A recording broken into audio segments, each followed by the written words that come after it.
Hey Warriors, this video is for U.S. history, and we're going to talk about the material that begins on page 39 in your booklet. That lesson beginning on page 39 deals with World War I, World War II, and the Cold War. However, this video specifically is going to deal with 5 causes of World War I. So let's get started.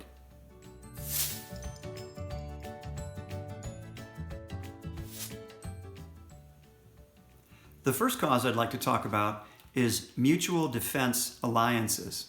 Defense, of course, refers to a nation's defense or their military, and alliances refer to friendships or partnerships that might exist between countries.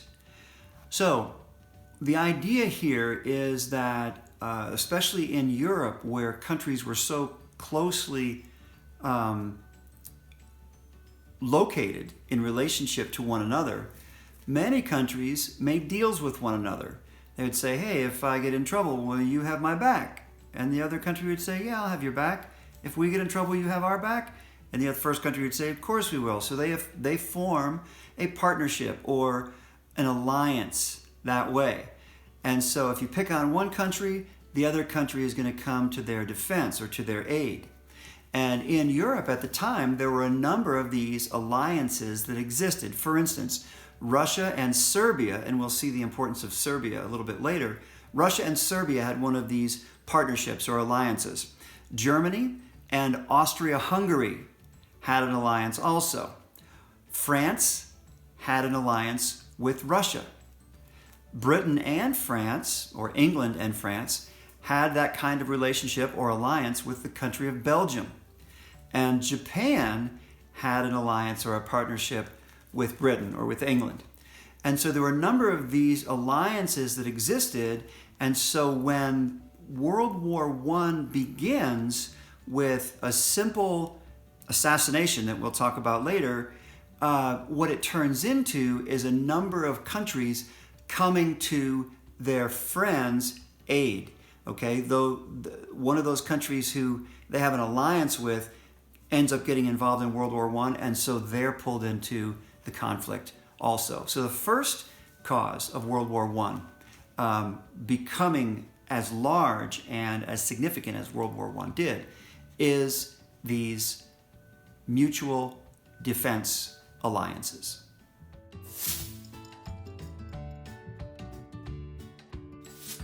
The second cause I'd like to talk about is imperialism.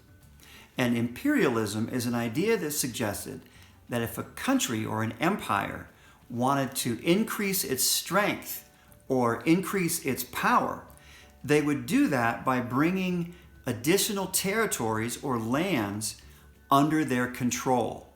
All right?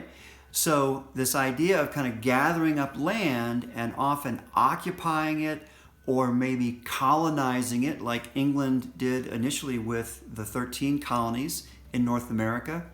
That had to do with this idea of imperialism. If you want to be bigger and stronger, then you need to bring more territories under your control, more land under your control. And this becomes an important idea in the run-up to World War I also.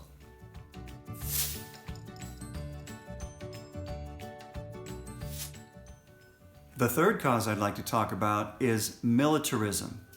Militarism refers to the buildup of a country's military and the thought that having a strong military, a large, well-equipped, strong military, was one of the things also that made a country powerful and made them appear to be powerful to the rest of the world.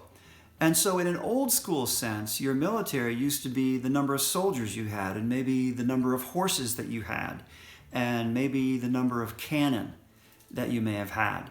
But World War I now began in 1914, and we're into the 20th century now and well into the Industrial Revolution.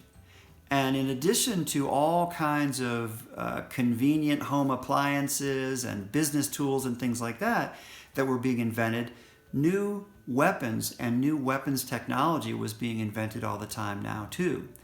And so your military then became not simply how many soldiers, how many horses, how many cannon do you have, but how many battleships do you have?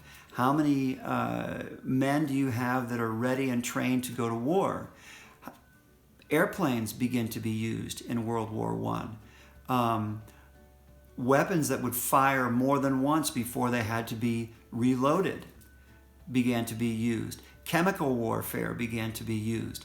All kinds of new war technology or weapons technology began to be used in World War I. So militarism suggested that if you wanted to be powerful, and just as importantly, if you wanted to be seen as powerful in the eyes of the rest of the world, you had to build up your military. And that was just not the number of men you had that were ready to go fight. It was your military equipment, your tanks, your planes, your battleships. And so this military buildup being important to a country's strength is another cause of World War I beginning and blossoming the way it did.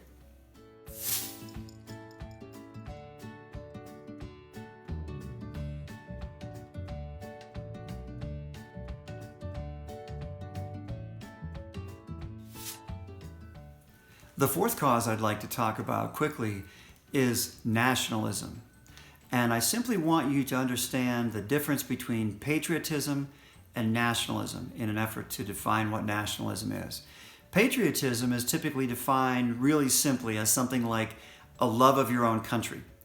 And when we love our country, we not only have maybe warm feelings toward our country, maybe we're grateful to be a citizen in a country that gives us certain benefits, but sometimes in times of conflict or times of war, patriotism, our love of our country, may cause us to go into battle to defend our country.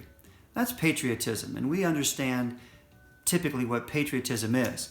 Sometimes, though, nationalism is confused with patriotism. Nationalism goes a little bit farther than patriotism does. Nationalism suggests, yes, that you have a love for your country, maybe a gratitude for being a citizen of your country, maybe a love of your country that would urge you to go and defend it in battle. But it goes even further than patriotism in the following two ways. Nationalism suggests not only that I love my country, but that I think my country is the best country in the world, better than all the other countries on the planet. And because I think my country is better than all the other countries on the planet, I begin to believe that my country can do no wrong. The easiest example we can look at here is Nazi Germany in World War II, which we'll talk about later in this class. Germany became so full of a nationalistic pride that they began to think it was okay to do some of the things that the Nazi Party was doing. Rounding up Jewish people, for instance, imprisoning them in ghettos, transporting them to work camps, and ultimately killing and destroying the remains of 6 million Jewish people, more than 6 million Jewish people. And so nationalism goes farther than patriotism because nationalism says, I love my country because my country is the best country in the world, and because my country is the best country in the world, I know that they would never ever do anything wrong. That becomes a dangerous idea. And this idea is at play in the lead up to World War I also.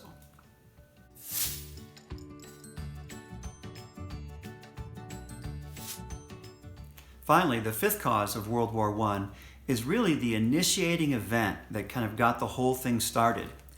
There was a group of people, Serbian nationals, who referred to themselves as the Black Hand. And Serbia had a problem, had a grievance with Austria-Hungary, and members of this Black Hand group went out and they assassinated the Archduke Franz Ferdinand. Archduke is a royal or noble title. And when those Serbian nationals assassinated the Archduke Franz Ferdinand, that started World War I. That was one limited event involving two countries, But by the end of World War I, 4 years later, many, many, many countries were involved because, as we said in the beginning, these alliances started to come into play. You know, it wasn't only Austria-Hungary and Serbia, but it was whoever had alliances with those two countries. And then it became whoever had alliances with the countries who had alliances with Austria-Hungary and Serbia. So if you want to watch a little video about 6.5 minutes long that explains how World War I started with this one event and kind of blossomed, I keep using that word, it's probably not a great word to use for World War I, but it kind of grows into this worldwide conflict, I'm going to leave a link to another YouTube video from the channel Oversimplified. The title of the video is World War I Oversimplified. I'll leave a link in the description below so you can watch that video if you want to see how the war kind of grows and grows and grows as time goes on. That's it for this lesson. I'll see you next time.